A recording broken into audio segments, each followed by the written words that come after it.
कृष्ण कृष्ण हरे हरे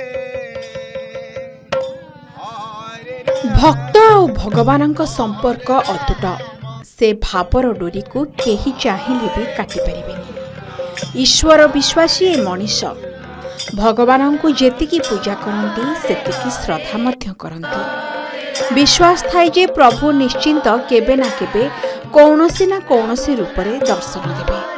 तेबे खोर्धा जिला 16 नंबर जातीय राजपथ टांगी निकट में देखा मिली एभली किछि भावविह्वल करदेवा भली दृश्य जहाकू आखिरे न देखिले विश्वास हेबनी। हातरे खंडे खंडे बाना तुंडरे हरिनाम संकीर्तन करी करी शताधिक महिला पुरुष खाली पादरे आगे चली रास्तारे। एमाने समस्ते गंजाम जिला खलिकोट निकट श्यामसुंदरपुर और कन्हईपुर अंचलर बासिंदा। निज ग्रामरू बाहरी कालिया सान्तर दर्शन करने उद्देश्य सनातन धर्म संस्कृति को प्रचार प्रसार करने। एमानंकर मत कष्ट नकले कृष्ण मिलेनी, तेणु एमाने समस्ते खाली पादरे चली चली जाउछंती कालियार दर्शन करने पुरी अभिमुखे। मु निवासी परिडा खलिकोट कन्हईपुर आसचु।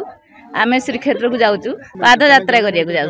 कौन पे जाउछन मा पाद यात्रा करके? दुख जणिया को जगन्नाथ पादरे चली चली गले कि से दुख शुणियो, दुख शुणियो। कष्ट कले से कृष्ण शुणी, कष्ट न कले से शुणियनी। इंदु समस्ते बस रे जाउछन, गाड़ी जाउछन, तो चली के जीवा दरकार, तो आमे चली के जाउछु। आज को आज्ञा 5-6 वर्ष होला आम जगन्नाथ पाखु इंडिया पदयात्रा कर समस्त कहीं जाऊँ आम गलु इंदा प्रभु भगवान पाखु जाऊँगी। आम तो प्रभु पाखु जावा गोटे पदयात्रा गोटे भारी खुशी ना। आ बस तो समस्त जामती कर सब जाऊँ भजन भजन करी जगह हूँ जगन्नाथ नाथ जगन्नाथ कालिया ठाकुर से हूँ समस्त ठाकुर से हूँ हर्ता कर्ता। ये जो करोना बेमार जो सेपटू आगे आसलु से भगवान आगे आमको पारी कर देश को से जय जगन्नाथ हरिओम। तेबे जगा दर्शन पाई गंजाम रु पुरी पादरे चाली चाली आसुछंती एही भक्त। सतरे कोटी ओडियांक मौड़मणि समग्र ब्रह्मांडर ठाकुर प्रभु श्री जगन्नाथ।